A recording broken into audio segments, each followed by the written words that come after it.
this is such a point of speculation. What does it look like? What is the business model for that utility? And I started thinking about what would that future look like. So I'm going to take you on a little imaginary journey. It'll be short, so hang with me. So imagine a future where distributed energy resources are now competitive to traditional sources in price and performance. Energy storage is well priced and technological issues are resolved. Customers have adopted EVs, solar power, smart appliances, and many more technologies, and they have obtained a critical mass in the marketplace. So, now imagine you're a utility executive. How do you respond to the decline of traditional energy consumption and the challenge to long-standing business models that are driven by the proliferation of DERs, distributed energy resources? How do you retain and grow that customer base that you've had and maybe in some cases taken for granted in prior years with ever-encroaching competition? And frankly, what responsibility do you have as a utility to bring the broader critical infrastructure organizations together to foster alignment and connectedness? And finally, how do you continue to reliably and cost-effectively deliver energy to end users from utility-scale systems while simultaneously making needed investments to maintain relevance? And should you? Can you answer those questions? We're going to see if these folks can. For them, this is not imaginary. This is their reality. So, we have with us 3 utility executives and one company, Itron, that serves utilities. So we have some great perspectives to come unpack today. So we're going to start philosophically. So giving us a 1,000-foot view, what is your institution thinking about the role of the utility in 2030 and beyond? You want to kick us off? Sure. And just by way of introduction, my name is Phil Nevels, Director of Innovation and Partnerships for Exelon Utilities. A lot of folks aren't aware, Exelon Utilities sort of sits on top of the 6 utilities that are in the Exelon fleet. ComEd in Chicago being the largest, but also Philly, Baltimore, DC, Atlantic City, and Delmarva as well. So we've got a few utilities. Yes. And in terms of, you hear this term platform thrown out a lot, and nobody really knows exactly what the platform is. It isn't a single platform, but we think about platform in terms of, we call it 4 layers, right? So there's an infrastructure layer, there's a system planning layer, there's a transactor layer, and there's a customer layer. And so when we talk about platform, it's about what investments will the utility make to enable all those different layers. That all starts with the customer experience at the very top. And so as what our team is working on right now is defining what the customer experience in the future needs to be. And then from that, deriving all those investments that are required in each of those different layers of the business to enable that customer experience. I think when you talk about the utility of the future, a lot of folks maybe assume that the utility is moving into all brand new products and services. And that is certainly something that we and other utilities, I think, are exploring. But we also think that there's opportunity for our traditional model being applied to new types of investments to enable new types of experiences. So the furthest extension of that, maybe not being brief, but the furthest extension of that is what we call the connected community, what many people call the smart city. And if you think about use cases within that context, we're trying to answer the question, what investments can we make in utility infrastructure, maybe non-utility infrastructure, to support some of those experiences in the smart city? Felecia, you want to talk about what CPS is thinking? Yeah, I'll talk a little bit about that. It's a gnarly question. I mean, if you've been here the last 2 days, you know that everything has been talked about. The utility has a role in enabling and supporting and even thinking about the future. If I had the answer to what the world looks like in 2030, as Paula said yesterday, I wouldn't be sitting here. I would have bought a lottery ticket and gone somewhere. But it is important for us to think about this and really struggle, if I use that word, to answer the question. The one thing we do know is we can't stand still. Standing still is not an option. We have to change, we have to adapt, and we are making decisions today for for the future based on the best information we have today. That's why meetings like this are so important. Networking with industry experts outside our industry is so important. But we do know, just as you said, it all starts with the customer. We have to have the customer first and forefront at everything we do, because if we don't serve them, then we really become irrelevant. Okay, so for SMUD, I think for those of you who's not familiar with SMUD, we're Sacramento Utility District. You know, we serve the capital of California in Sacramento, so about 900 square miles, and we're a public-owned utility, kind of just like CPS, except we're not affiliated with the city. So our board, we have 7 board members who are elected, and they represent about 1.5 million customers in Sacramento, about 630,000 accounts. So for us, our board has always been very, very focused on the customer. In fact, it's very interesting, you know, at the conference today to talk about, you know, customer-centric or, you know, human design. So we've been actually talking about for the last 10 years, 15 years. And so one thing that's very interesting for SMUD, everything that we do is all about the customers. So our board is, you know, we have a major directive that everything that we do is supposed to actually help to improve the quality of life and economic vitality of the community that we serve in. Now, obviously, we got to serve safe and reliable power at affordable price, but also, being in California, I don't think I need to tell the group, we're probably the leading edge or the bleeding edge, you know, of the transition to a low carbon future. So SMUD, we really felt that the utility absolutely needs to play a critical role for this transition. So we have just adopted, we talk about transformation, we have just adopted probably one of the most aggressive IRPs, integrated resource planning, in, I think, in the US. So at least for utility outsides. So we're going to go net carbon zero by 2040. So our board has just committed about $7 billion in the next 20 years to get to that. So to answer your question, so one of the biggest fears that this utility executive has is not to strand your investments. So you hear Kimberly talk about, you know, has DES come, right? Has the electric vehicle be here? Is the battery cost cheap enough, right? Is solar on the rooftop cheap enough? Certainly in California by 2020, all new homes is going to be required to put solar on the roof. So we have one of the most aggressive energy efficiencies in the nation. So we're mandated to reduce 1% per year through energy efficiency. SMUD has been doing that about 2%, being aggressive, because as we said, every dollar saved, you come back, you know, to the community itself. So we have been very, very aggressive in terms of looking at what the new business model looks like. I absolutely agree, Neil, that some of it, some customer who love technology will adopt the new technology when it becomes economically viable or for emotional connection reasons. You also have a huge segment that can't afford it. And then you also have a segment, the disadvantaged communities. You know, you talk about inclusive, right? Bringing this inclusive, you know, making sure there's no digital divide, you know, to this new economy. SMUD, being a local, you know, basically locally owned business, feels like we absolutely got to create new business models with new products and services, such like we're looking at right now, how do you develop public-private partnerships, you know, in terms of creating new services that the customer will pay for. In addition to making sure that there's no cost subsidies that's kind of happening, and making sure the low-income folks are not actually being left behind.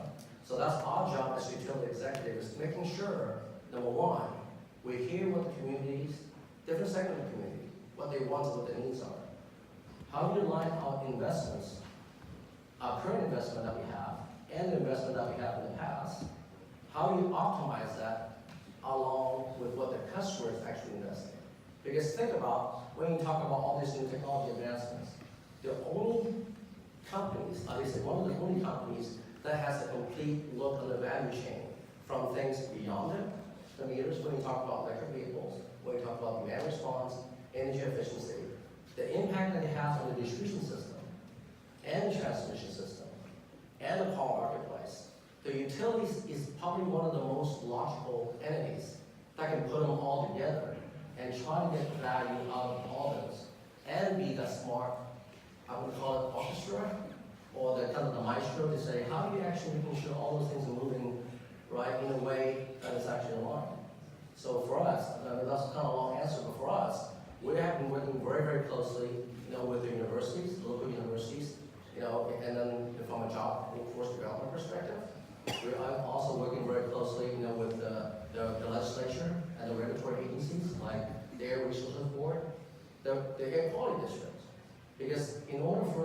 achieve what we need to achieve to look on the future, all those key stakeholders have to play a key role. As the utility, at least for SMUD, and our board sees the utilities plays a major pivotal role for this smart transition. Thank you. So John, as an organization, ITRON, that's serving these customers, what are you all thinking?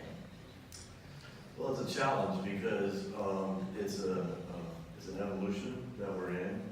We're way beyond just having a meter that can automate a meter read for accurate billing and stuff like that. There's new pressures, that are brought upon companies like ITRON.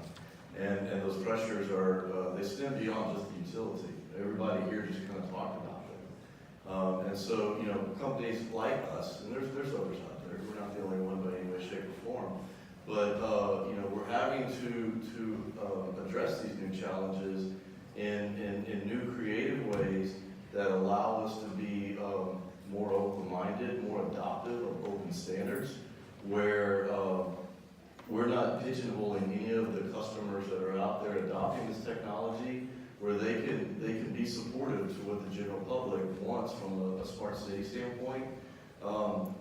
Another piece to add into that is you've heard the term ecosystems.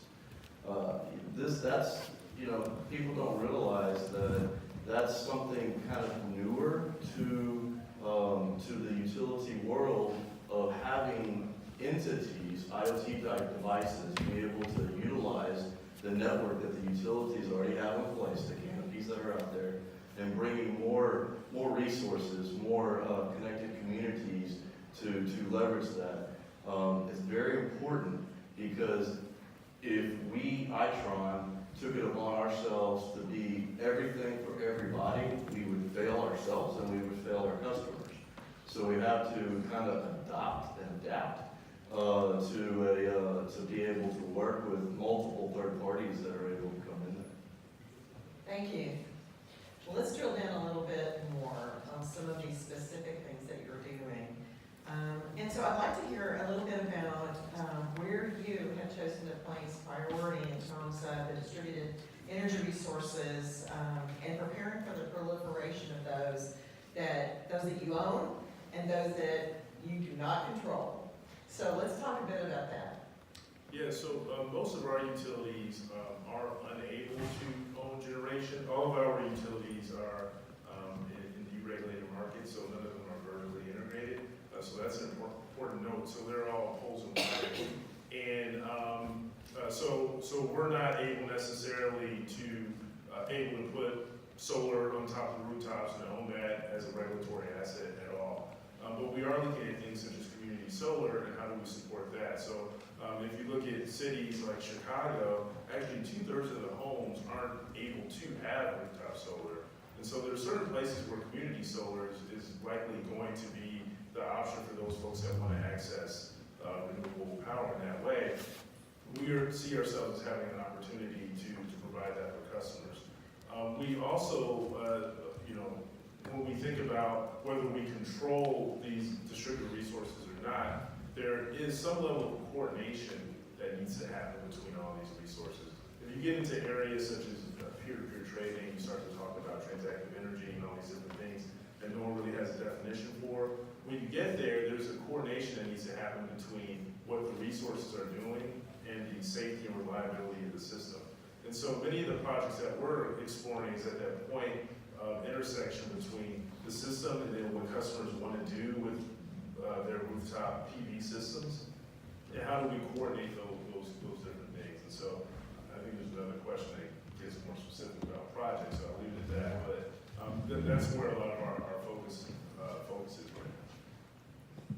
Sure, Felecia, why don't you? Yeah, I would say that we spend a lot of time talking and listening to our customers, to our key stakeholders, and focusing on what they tell us they expect and deserve from us.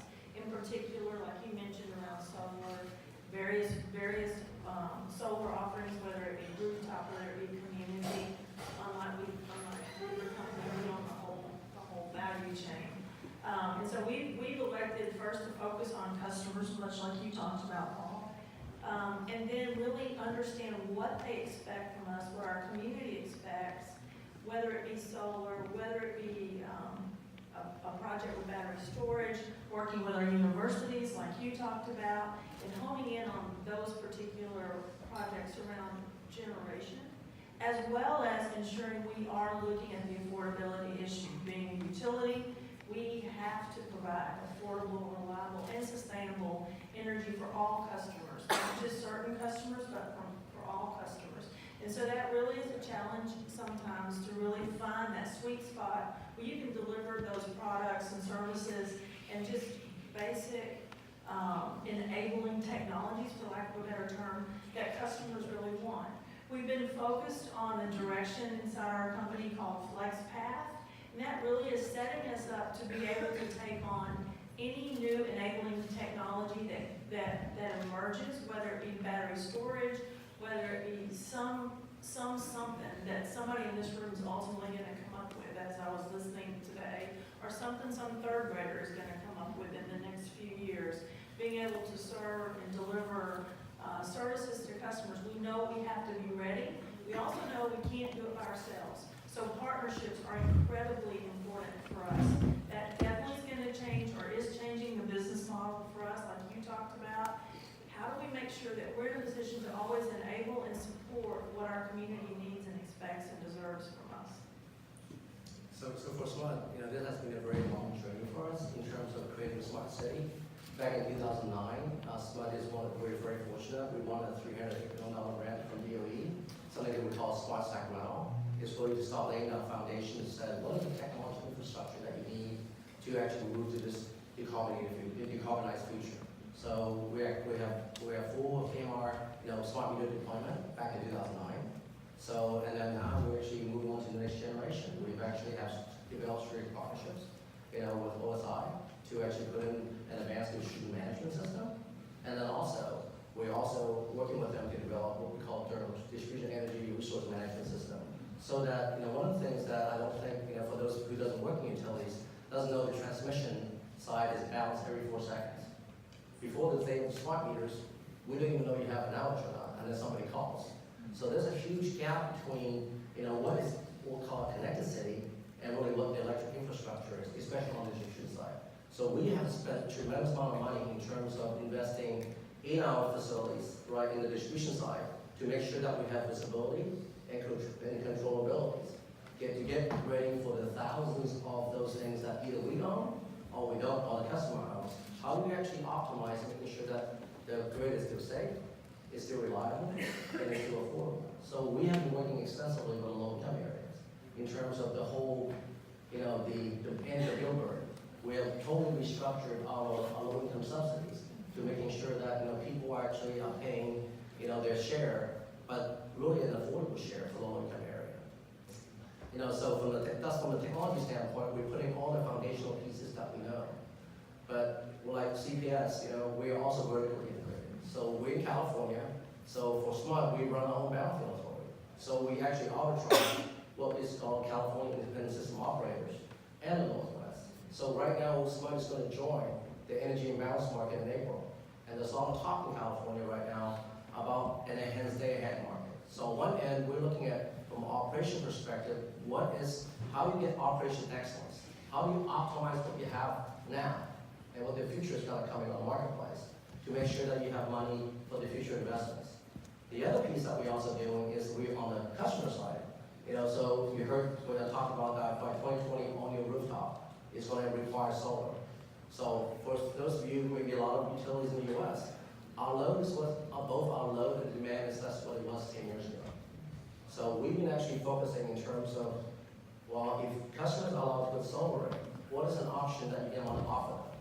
So we pioneered, I think we were the first utility in the U.S. to pioneer community solar. We did that 14 years ago. A 1 megawatt solar turkey farm that we put 1 megawatt on that we sold to a customer like a virtual solar. Last year we sold 130 megawatts of commercial solar share. So this is actually having a program that commercial customers can buy into a grid-connected solar, community solar, and act such like they have solar on the roof to meet their sustainability. And right now we're working with the CDC to give developers a choice, new developers a choice next year. Say, instead of mandatory putting a rooftop solar on your roof, we can offer you a product that's off community solar that acts just like the roof, the solar on the roof. So we're actually looking at ways to do that. I know this is a long answer, but Kim, I want to make sure everybody gets the full breadth. And then from a priority-wise, I know in terms of DERs, we're really focusing on building electrification and transportation electrification. So you think about from a carbon perspective, the utility is only 30%. Transportation is the other 30%. And since if you think about, if we're not careful about the growth of EVs, we have about 10,000 EVs right now in Sacramento. It's going to double by 2020. It's going to be 5 times that by 2025. So just in perspective, it's going to go from 10,000 a day to 20,000 to 50,000 to 750,000 in a span of 15 years.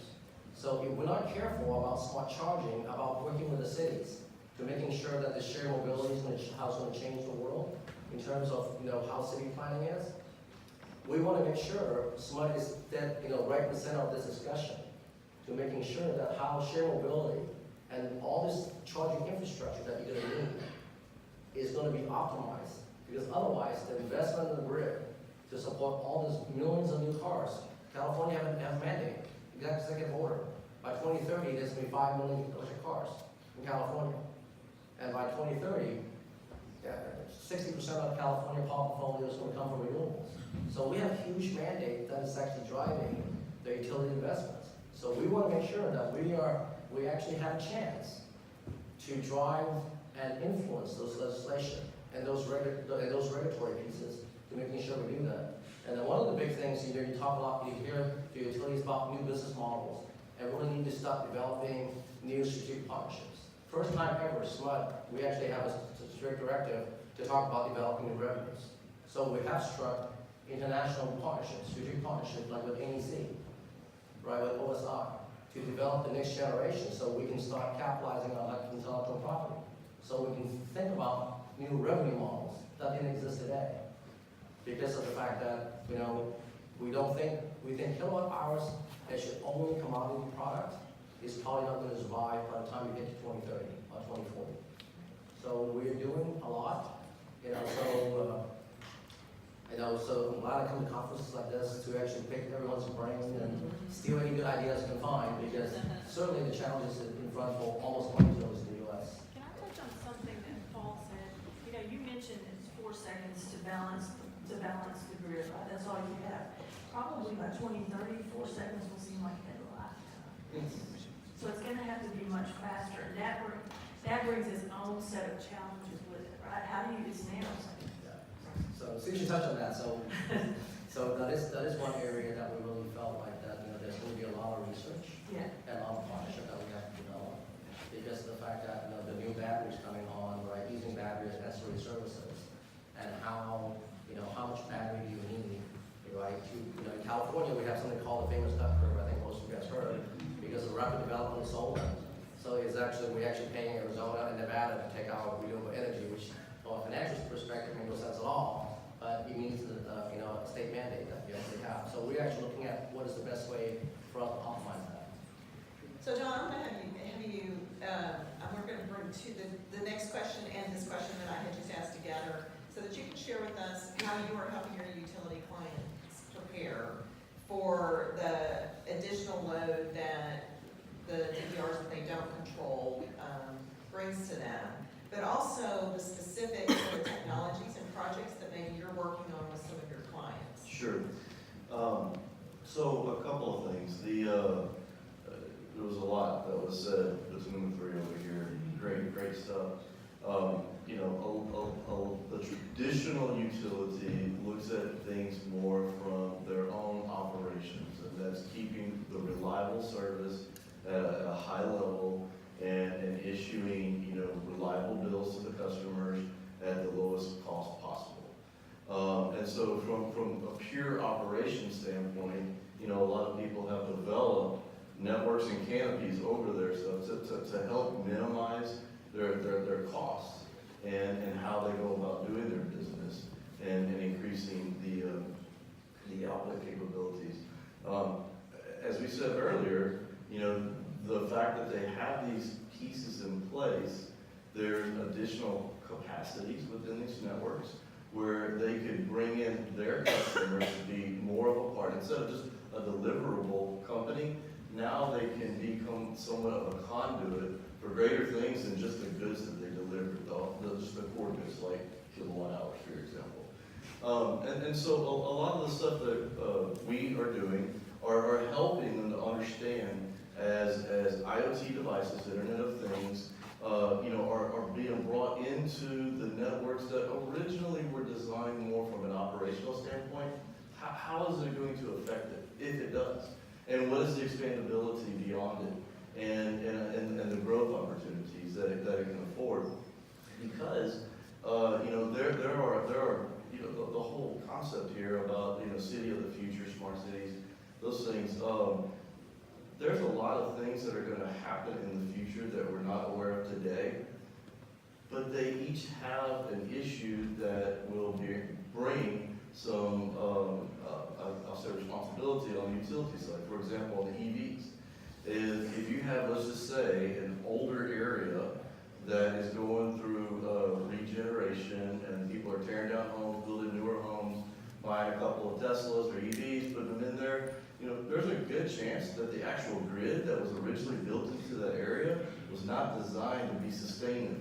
So what a lot of folks don't understand is the importance of the utilities to be able to make sure that they have an environment that is conducive and welcoming to things such, this is just one example, but things like EVs into that area, but that they're able to help maybe kind of control how the load is worked throughout the day or throughout the night, so that they don't have to come in there, rip and replace the whole distribution system, which is, a significant amount of capital.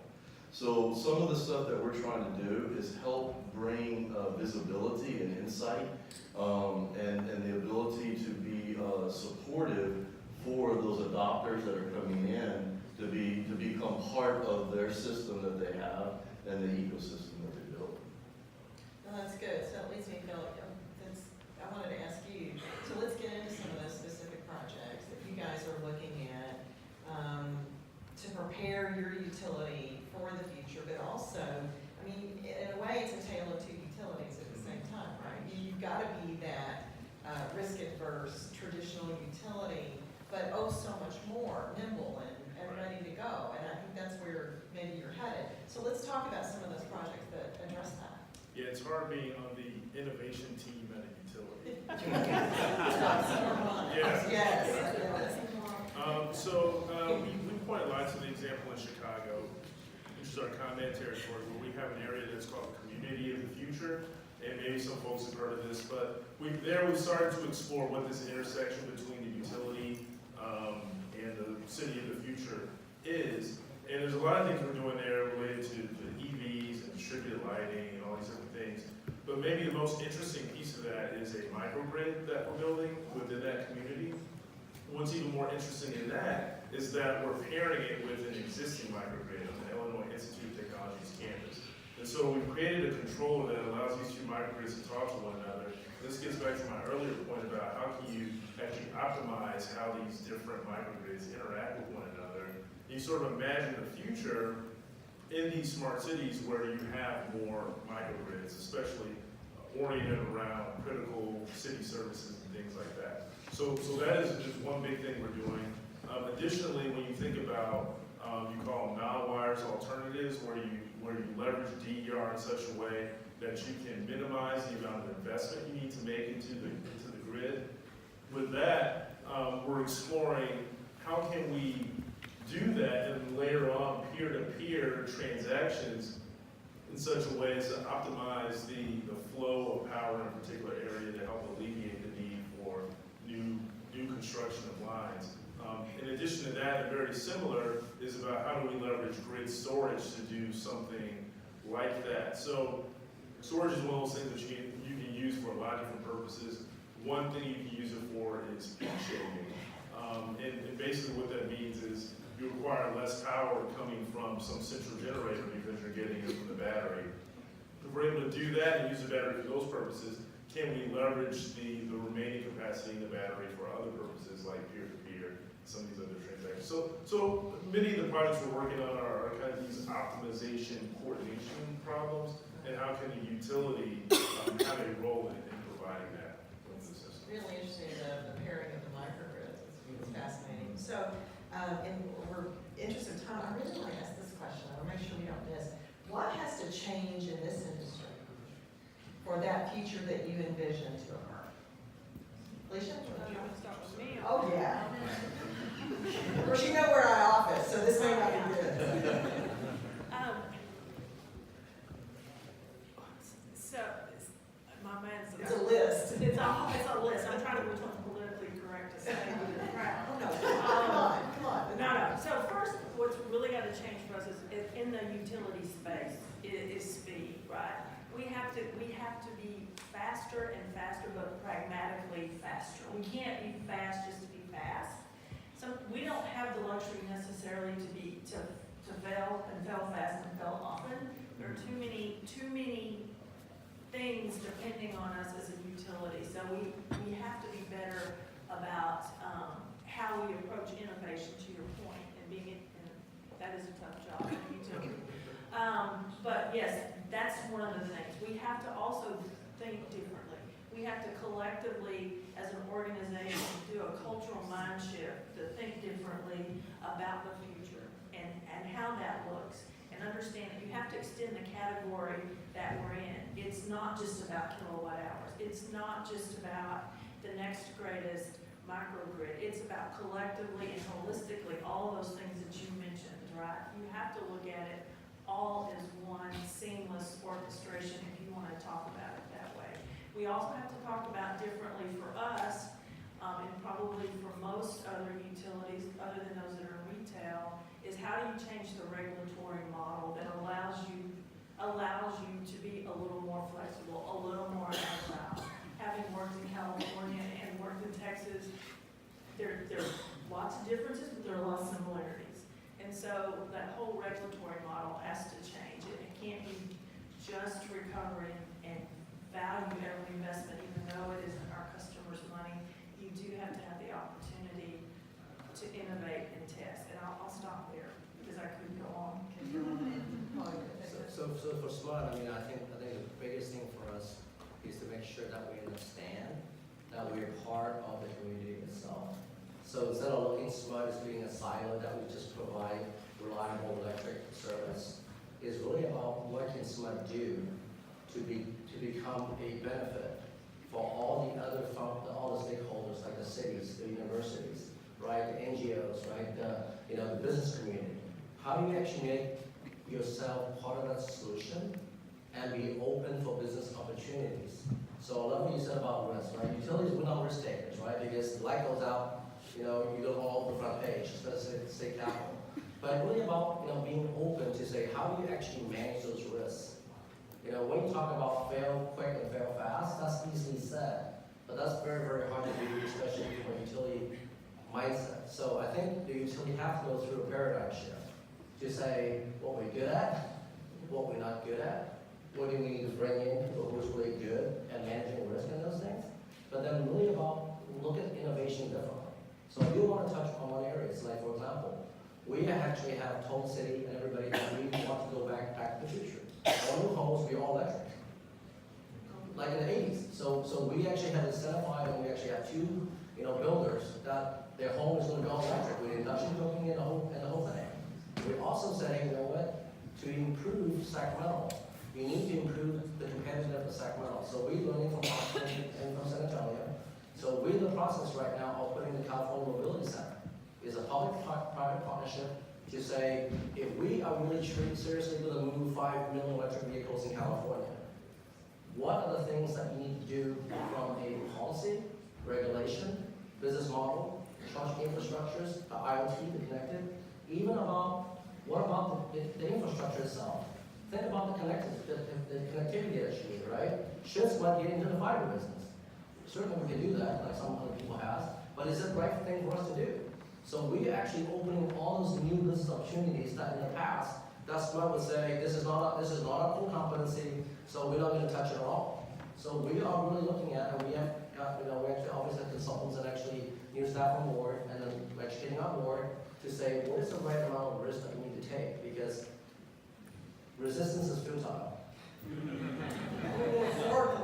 Because whether you like it or not, our core, kilowatt hours, unless we can grow, building, and EVs, right? Those days are gone. So just because you're monopoly, with a stroke of a pen, that can change tomorrow in California. So you gotta get yourself run that business and be prepared for that change. So I think that's probably the hardest thing for utilities executive or mindset is get rid of the silo, make yourself part of the community solution, and take risks together along with the community that you actually already need to serve. Outstanding. So John, sort of from that outside perspective, what has to change in the industry? I think it is changing. So what I'm about to say, I'm saying on the standpoint that it's not happening.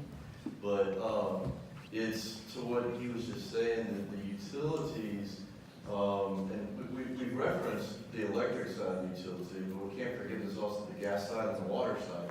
And all three different types have these additional pressures being brought up on them to do a better job, to provide better service, to keep the rates down low, but also to start to be able to offer additional services or more information about the services that they're offering.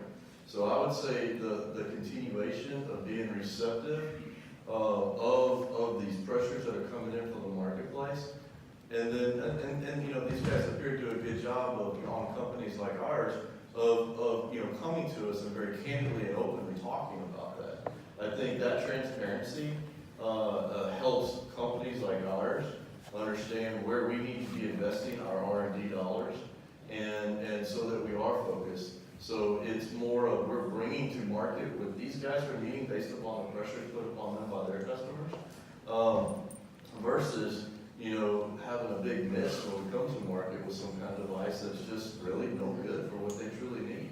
So the communication and the transparency, and again, I stress that is happening. I'm not saying it's not happening. That's a big piece of it. Thank you. So we are down to our speed round. Okay, so for our final question today is, let's talk about, you talked about customers, but let's talk about the other side, because that's human capital. They're valuable to you. But the other side, the other part of human capital, people who work for your organization, what has to change, and what will change, do you think, in that human capital mix in the future? And I think what was brought up earlier, culturally, we need to become risk takers as utilities, and you need people who are willing to embrace that and fail fast, as you said earlier. I think we have to make sure that our folks are properly trained for the future, that we're preparing them for the future, that they understand that it isn't your grandfather's utility any longer.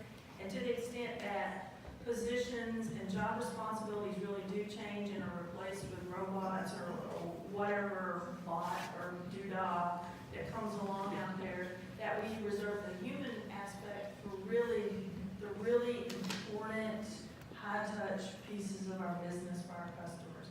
But retraining and making sure we don't leave anybody behind is really important in this industry. Excellent. So for us, it's really about telling the story, right? Telling our employees why is it important for them to change, right? How do you actually build a sense of urgency that if you're not careful, the future will arrive before you know it, and there'll be no time to change.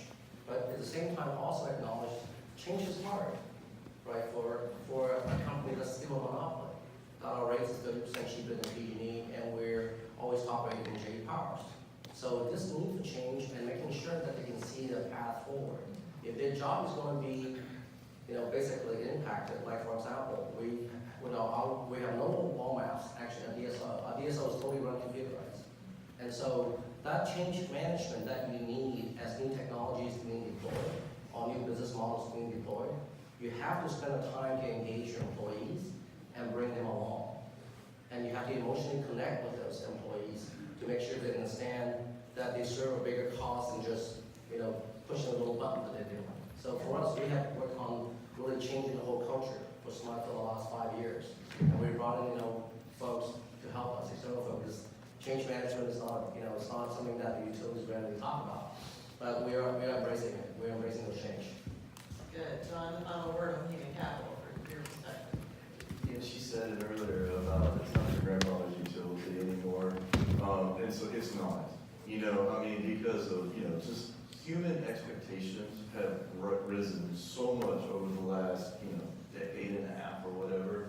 The ability to be receptive of risk. I firmly feel that they should be rewarded for taking those risks when they're successful with that. So it's just a changing of the mind and how, versus how it's historically been done versus how it will be done in the future. Awesome.